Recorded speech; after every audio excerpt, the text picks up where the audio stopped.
Escuchas un podcast de Dixo. Escuchas Fuera de la Caja con Macario Esquetino por Dixo, la productora de podcast más importante en habla hispana. Bienvenidos, esto es Fuera de la Caja, esta es la emisión número 24 y como corresponde, siendo número par, nos toca platicar de lo que pasa en todo el mundo, de estos fenómenos globales que, como usted sabe, a mí me interesan en gran medida y que trato de explicar con una interpretación lo más amplia posible, que he estado construyendo alrededor de la idea de la comunicación, de la manera como los seres humanos tomamos decisiones y de cómo esto determina el funcionamiento de la sociedad en su conjunto. Digamos que es una perspectiva opuesta a la que utilizan los marxistas, puesto que ellos consideran que lo que sostiene el funcionamiento de la sociedad y toda su estructura es la economía, mientras que a mí me parece que es mucho más importante el tema de las ideas, la manera como el lenguaje nos lleva a construir nuestras formas políticas, y estas formas políticas van a tener un impacto sobre la economía. En cierta medida, tanto lo que los marxistas perciben como lo que yo le platico tiene un punto en común, y es el cambio tecnológico. Para la interpretación marxista, el cambio tecnológico es el que va rompiendo la relación directa entre medios de producción y relaciones sociales de producción, y a partir de eso pues se hace necesario recomponer toda la sociedad, y esto ocurre a través de este fenómeno de las lucha de las clases sociales, etcétera. En mi opinión, el cambio tecnológico va cambiando el funcionamiento de la economía por un lado, pero tiene un efecto sobre la política a través de las tecnologías de comunicación, de forma que diferentes tecnologías de comunicación permiten a ciertas ideas tener más éxito que otras. Esto pues creo que tiene que ver con la manera como, insisto, nos comunicamos, que es lo que nos hace muy diferentes al resto de los animales, y es lo que nos ha permitido romper la barrera natural del tamaño de nuestra sociedad para llegar a construir lo que hoy tenemos, 7.500 millones de seres humanos, pues que somos sostenidos por una cantidad un poquito mayor de vacas y casi el triple de pollos.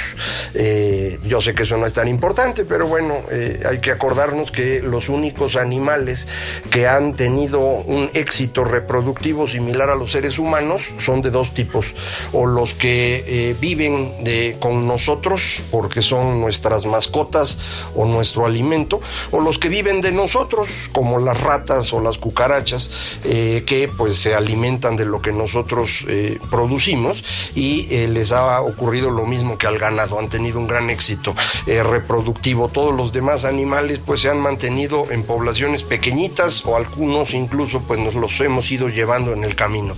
En cualquier caso, la comunicación, le decía, es lo que nos permite que ciertas ideas sean exitosas o no, y esta comunicación va cambiando si es el lenguaje simplemente, o si es la escritura, y cuando es la escritura, si es una escritura compleja que muy pocos pueden dominar, o una escritura accesible en la que pueden participar muchas personas.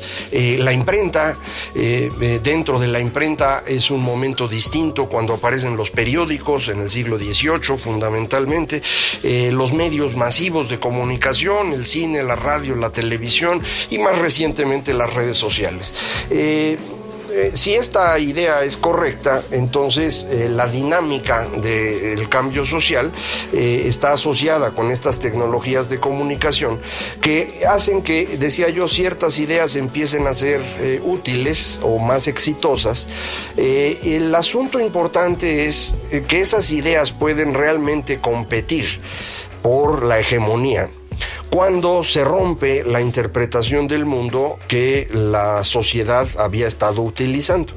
Es decir, la imprenta empieza a funcionar, empieza a abrir el espacio a nuevas ideas, pero estas ideas realmente son exitosas en el momento que se rompe la interpretación vigente del mundo. Puesto que la imprenta es exitosa en Europa, uno puede encontrar que el primer libro impreso en el mundo es coreano, pero no importa porque pues no fueron muchos más que ese. En cambio, en Europa la imprenta sí se convierte en una transformación cultural, y esta transformación cultural empieza a modificar las formas políticas cuando, le decía, se rompe la interpretación del mundo que había sido vigente. Esa interpretación vigente, los 3 siglos previos a la imprenta, o 2 siglos y medio, tiene que ver con la Biblia, es decir, todo se va a reflejar en la Biblia y a partir de ella se buscan respuestas. El problema con esto es que cuando se descubre América, y en particular cuando se dan cuenta que América es un continente que no conocían, pues la Biblia ya no sirve de nada porque América no está en la Biblia, y por eso empieza la discusión de que si quienes viven en América tienen alma o no, porque pues si no están en la Biblia, ¿qué son? No son tribus descendientes de Abraham ni nada por el estilo. Entonces ahí es donde empieza una ruptura con lo anterior, y esto lleva a un momento de disonancia cognitiva, que es el término que he estado utilizando con usted para interpretar el momento en el que nuestra imagen del mundo ya no es consistente con la realidad, y en ese momento no sabemos qué hacer.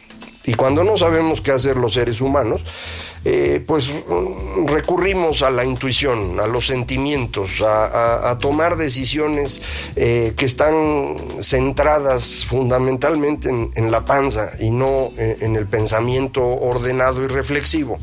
En otro momento platicaremos acerca de la razón y qué tanto realmente esto es algo muy diferente de lo demás, pero por el momento déjenme ponerlo así.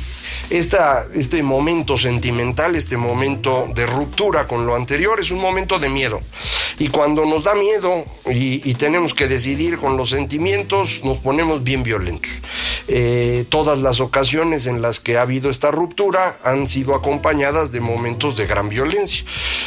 Cuando se rompe esta explicación del mundo basada en la Iglesia Católica, lo que tenemos como resultado son varias iglesias alternativas, ahora llamadas protestantes, que lo que promueven es una explosión de fe que va acompañada de las guerras más violentas que se han registrado en la historia humana.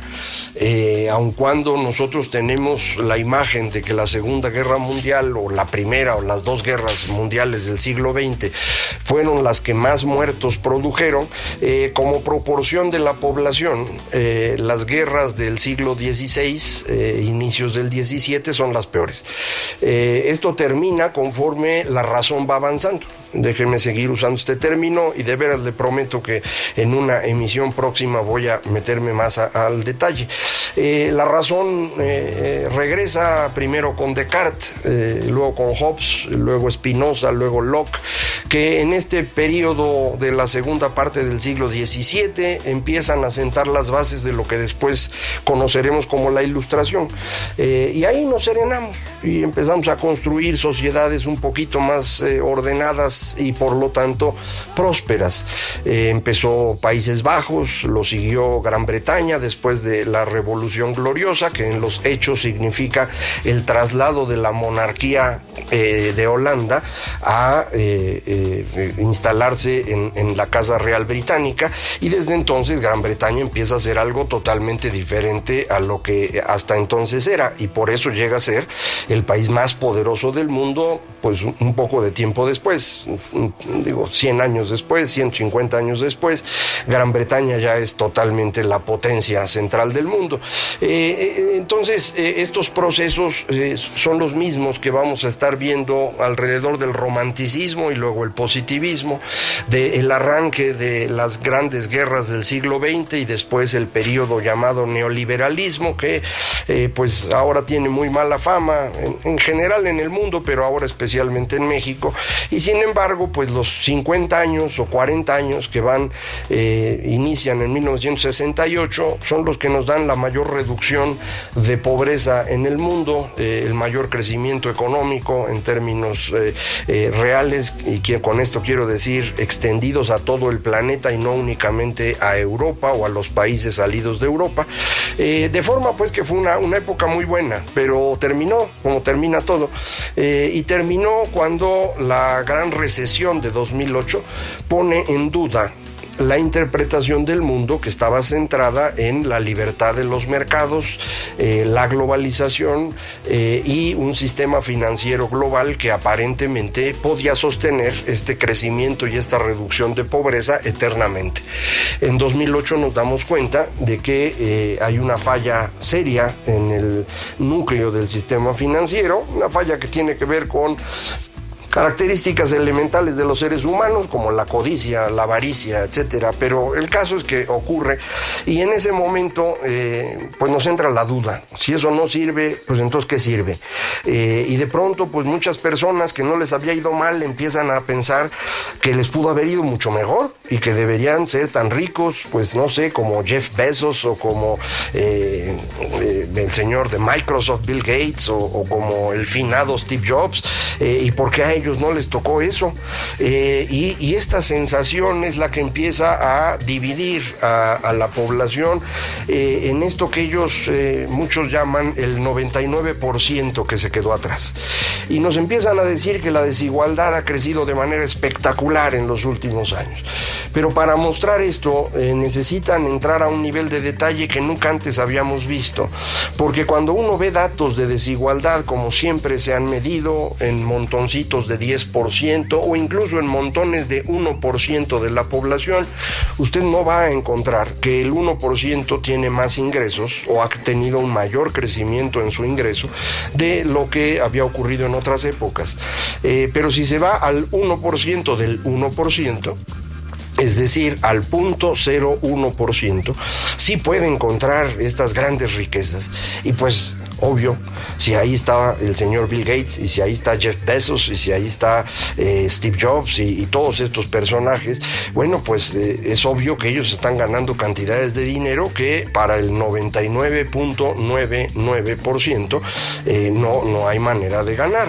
Y no incluya usted únicamente a estas personas, puede también colocar ahí al señor Messi o a Cristiano Ronaldo, o puede colocar a los tenistas, basquetbolistas, beisbolistas más exitosos, cuyos ingresos se miden en decenas de millones de dólares al año, cantidades que pues ninguno de nosotros va a conocer jamás. Y esto no estoy seguro que signifique una pérdida de bienestar para la humanidad. Es posible que la envidia nos lleve a pensar eso, pero pues a mí me da mucho gusto poder comprar mis libros a través de Amazon, poder utilizar los productos de Apple en particular para grabar y poder transmitir con ustedes este podcast. Me encanta ver el deporte en televisión y agradezco la existencia de estos atletas pues que han hecho un arte su participación en su deporte, de forma pues que no veo por qué deberíamos angustiarnos por la cantidad de dinero que ellos ganan. Al mismo tiempo, evidentemente, pues se sufre por la cantidad de personas que no tienen ingresos suficientes y que viven en la miseria, pero sigo sin entender cómo la destrucción de Amazon, Apple, Microsoft o la desaparición del deporte profesional permitiría que estas personas vivieran mejor. A lo mejor existe una conexión entre ambas cosas, yo no la percibo, no la he podido encontrar. Creo que la pobreza extrema tiene un fundamento más claro en fallas de organización política que permiten que en ciertos países se tengan condiciones extremas de vida. Por ejemplo, en nuestro caso aquí en México, México, es evidente que el mal manejo político durante siglos, durante décadas, nos ha llevado a que algunos estados del país vivan condiciones de pobreza mucho más serias que otros. Y esos estados, pues, no son particularmente neoliberales o capitalistas o como usted les quiera decir, sino al contrario, son estados en donde puede uno percibir todavía estructuras sociales y políticas muy fácilmente ubicables en los tiempos en los que la familia Habsburgo controló el Imperio Español y por lo tanto América, es decir, el siglo XVI o el siglo XVII. Y bueno, pues si uno quiere seguir viviendo en el siglo XVII, pero quiere tener acceso a las riquezas del siglo XXI, pues hay un problema. Bueno, pues el caso es que cuando esta ruptura, decía yo, en 2008, de la interpretación del mundo, nos lleva a empezar a poner en duda todo, la conclusión inmediata no es que tengamos una nueva explicación, sino que lo que tenemos es miedo. Miedo porque de pronto toda nuestra interpretación resulta inútil. No podemos entender la realidad, porque lo que nos servía para entender ya lo echamos abajo y no tenemos una alternativa. Y este miedo es el que lleva a muchas personas a tratar de conseguir a alguien que resuelva la vida, y empiezan a buscar un líder pues que sea capaz de lograr esto. Estos líderes no existen, pero hay algunos que nos dicen que son capaces de lograrlo. ¿Quiénes son ellos? Pues líderes que tienen pocos escrúpulos, pero un ego inmenso. Son dos características indispensables para poder convertirse en líder en estos momentos de miedo. ¿Quiere usted nombres? El señor Donald Trump, por ejemplo, pero también Andrés Manuel y también Bolsonaro. Y también los líderes de países como Turquía, el señor Erdogan, o de Hungría, el señor Víctor Orbán, o pues no sé si ya sea líder o no de la Gran Bretaña, pero lo está intentando el señor Jeremy Corbyn, personajes que no tienen escrúpulo y que están dispuestos a ofrecerle a la población soluciones mágicas a problemas que ellos mismos no están entendiendo.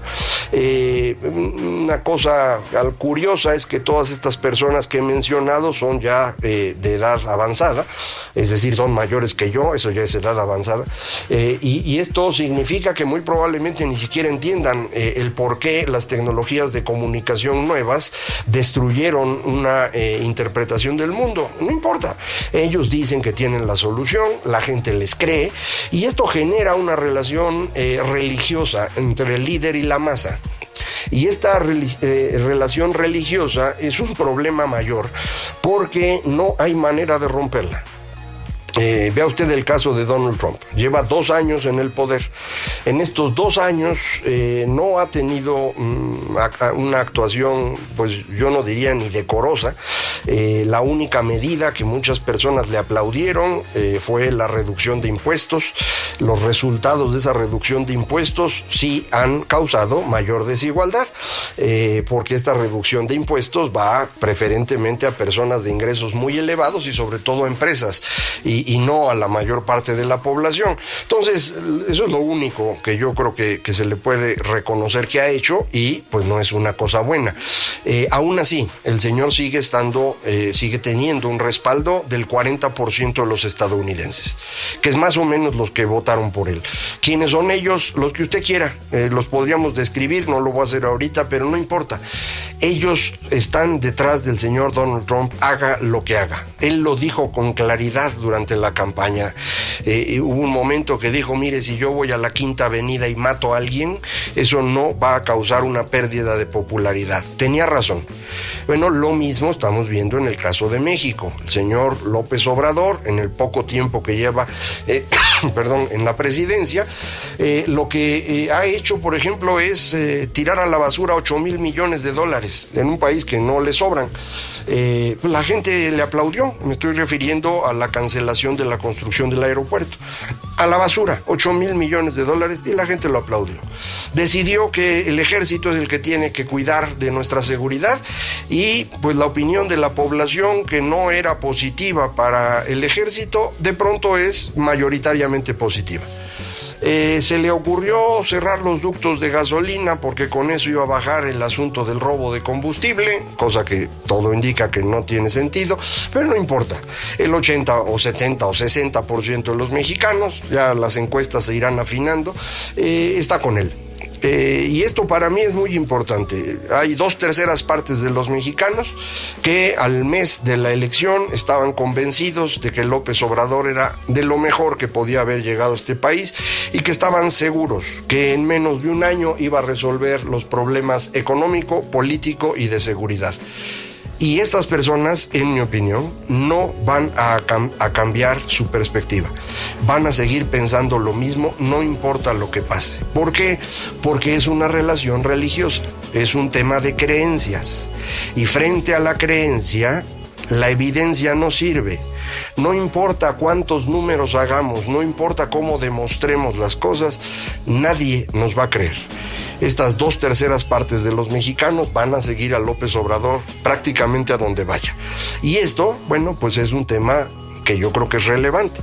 Es un tema que no es de México, es un tema de todo el mundo y tiene que ver, insisto, con el miedo que se origina en la falta de una explicación del mundo que lleva a la gente a buscar un salvador, y este salvador va a ser una persona con pocos escrúpulos pero un gran ego.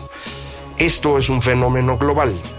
México es un caso específico, pero tenemos que entenderlo en esa perspectiva si queremos realmente buscar alguna solución para evitar pues que esto cause dificultades mayores en nuestro país. Pues podríamos seguir platicando, pero ya no, porque ya se acabó. Esto fue Fuera de la Caja, esta fue la emisión 24. Próxima semana platicamos de lo que ocurre en nuestro país y dentro de 15 días volvemos al tema de lo que está pasando en el mundo. Recuerden, nos podemos comunicar Macario MX en Twitter @Macario MX, en correo electrónico macario@macario.mx, página electrónica www.macario.mx. Esto fue Fuera de la Caja. Dixo presentó Fuera de la Caja con Macario Esquetino.